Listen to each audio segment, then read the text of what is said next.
সময় কারেন্ট দিছে, খাম্বা খাইয়া ফেলছে, এখন দেশ পুরোটা খাইবে।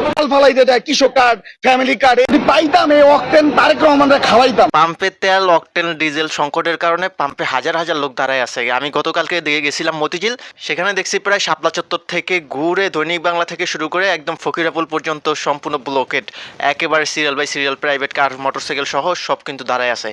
যারা ঘন্টার পর ঘন্টা দাঁড়িয়ে আছে তাদের সিরিয়ালটা থামিয়ে যদি ভিআইপি পার্সন আসছে, ভিআইপি পার্সন তেল নিয়ে চলে যাচ্ছে, আসছে আর চলে যাচ্ছে, তাহলে কীরকম মাথাটা কার গরম না হয় ভাই।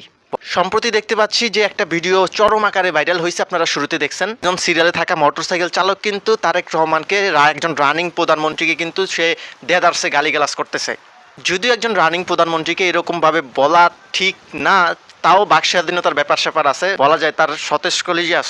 কমেন্টগুলো আমরা চেক করে দেখতে পাচ্ছি যে সরকারি দলের যে লোকজন আছে তারা কিন্তু এর প্রতিবাদ করতেছে চরম লেভেলের, এবং তাকে দ্রুত আইনের আওতায় নিয়ে আসতে বলা হচ্ছে। এমনকি অনেকে তো পুরা ক্ষেপে রয়েছে, সরাসরি পাইলে কি জানি কি করে ফেলে। আমরা দেখতে পাচ্ছি অনেকেই লিখতেছে তাকে গুম করা হবে, তাকে গ্রেপ্তার করা হবে, হ্যান ত্যান ইত্যাদি ইত্যাদি। আপনারা অবশ্যই কমেন্ট বক্সে জানাবেন তারেক রহমানের বিরুদ্ধে যে অভিযোগগুলো নিয়ে আসছে সেগুলো ভুল কিনা, আর অবশ্যই তার বিরুদ্ধে কি পদক্ষেপ নেওয়া যায়, সে কি কাজটা ঠিক করছে কিনা সেটা অবশ্যই কমেন্ট বক্সে জানাবেন।